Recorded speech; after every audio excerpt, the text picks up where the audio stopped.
Good afternoon, and welcome back to this edition of the Here to Serve podcast.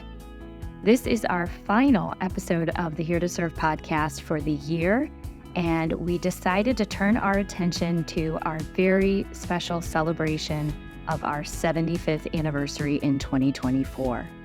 I'm joined by USTA Florida President Phil Girardi and USTA Florida Director of Marketing and Communications Amy Barnhart, who'll give us a sneak peek at what we can expect from our year-long celebration of Florida tennis. Enjoy the episode and check out our website for more information on how you can join the celebration starting January 1st. Thank you so much, Amy and Phil, for joining me today on this exciting edition of our podcast to close out the year.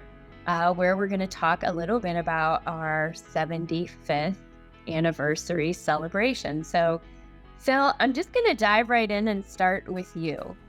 Why are we celebrating 75 years as an organization? Why is this a thing? Well, we started looking at 75th year was a milestone for the organization, and we were trying to figure out how we wanted to celebrate this. We have a very rich past. Very historical past. And then, after the pandemic now, these last few years, currently, we're doing so much for tennis, and tennis is so big right now. I mean, numbers up, it's just so popular right now.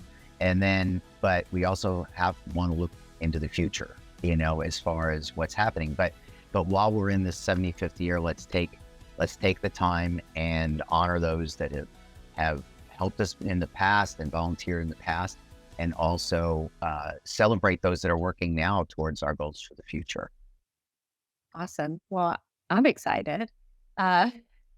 Amy, I think you're going to get us a little bit more excited. So can you talk a little bit about what the 75th celebration is that, we can look forward to? Yeah, so to piggyback off of really Phil's vision on really recognizing what 75 years as an organization is, looking at our past, uniting the tennis community in the state around what great things are happening currently, and using that to really motivate our future and energize our community around what great things we can bring into the next 75. So what might be different in this celebration that we might not have seen before is that this celebration won't just be one big event. It won't just be a gala and an awards celebration like we've had in the past. It will truly be a celebration like you've never seen in Florida tennis before. And you'll see those key themes of really celebrating our past, looking at the great things that are presently happening and the boom in tennis, and seeing how we can capitalize off of that growth for the future, as well as continue the things that we're doing now, but also looking to see what we can do to really sustain the future of the sport and really getting excitement and building our community around those exciting things. That's awesome. And I know you had a team, the two of you worked really closely to put together an incredible team to kind of plan a different approach to the 75th than just one event. And the idea was, let's see if we can reach every single person in this state. Which I think is phenomenal. And I'm so excited to see how it will come together. Phil, you mentioned the future. We're honoring the past, but also looking toward the future.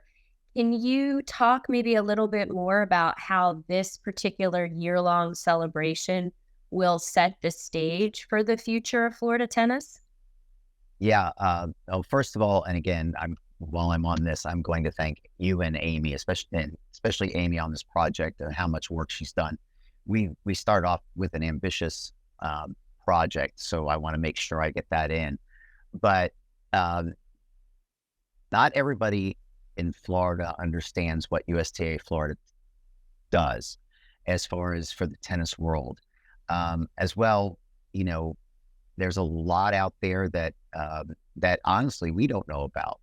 So we need to, we're going to try to use this year to, number one, educate people, and for us to go out into the communities and meet with people and talk to people.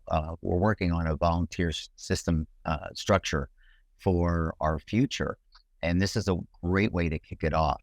So it's going to be important for us to go out and meet everybody and for them to understand what we do. But at the same time, it's going to be great to go in the communities and see what they're doing and taking that and working towards setting our goals for the future. Advocacy is a huge issue. And we've taken for granted that people understand what we do even outside of tennis. Right. And so I truly think that this celebration is going to help educate and set the tone for what we're going to be doing after the 75th. Well, that's really exciting because we talk about celebrating, but you're now painting a picture of here are the transformative things that we'll be able to get people engaged with so that they have a role and a stake and input into the future, which I think is a pretty incredible opportunity to hear from as many people as possible that are out there in the tennis community and maybe even beyond, municipalities, public parks, and others that hopefully we can engage. Which brings me back to Amy. Amy, can you tell us how everyone in this sort of broader Florida tennis ecosystem can engage with us during our 75th year? Yeah, so to take it back to that first meeting we had about what the 75th looks like, it was really important that we did have an opportunity for everyone across the state who's involved in tennis or not right now to really get engaged with Florida tennis. So initially, I'll start out with the things that we are kickstarted on December 1st already. I know it's not quite 2024, but there's already ways for each part of our ecosystem to get engaged. So players can engage by taking a trip through Florida tennis history, by following either virtually or by taking it to the road and following our Florida Tennis Trail, which really represents a few of the main facilities throughout our state that really have a key role in the history and who may also be playing a part in the future of our sport. Providers, there's an opportunity for anyone to receive an event kit that will not only allow them to possibly utilize some existing events that they're running to really elevate those and celebrate 75 years of Florida tennis through those existing events, or if they wanted to serve their communities differently and innovatively and use our event kit to really bring that to their community, anyone can create a new event that our event kit will really allow them to see all the parts of Florida tennis and introduce their communities to what we're celebrating for 75 years. There will be 500 of those event kits, and those will be offered to anyone from public parks to schools to private clubs, but also non-for-profits like our NJTLs, really anyone who's interested in hosting a 75th celebration of their own that's unique to their local community really is welcome to. And we're offering a few resources through that event kit that really should help those events be fantastic. Volunteers can engage through those previously mentioned opportunities, but also there's some exciting swag that anyone can. We all love the swag, Amy. You know that everybody loves the swag. We did create a special 75th logo that everyone can rep on their clothes or some custom items that really will, to Phil's point, kind of spread the awareness of Florida tennis and the great accomplishments we've achieved up to this point, and that we wish to kind of carry on to the next 75 years. Each quarter, we'll be hosting a regional event in some key areas of the state, where communities in those areas can come together in large groups to really celebrate the past, present, and future of Florida tennis.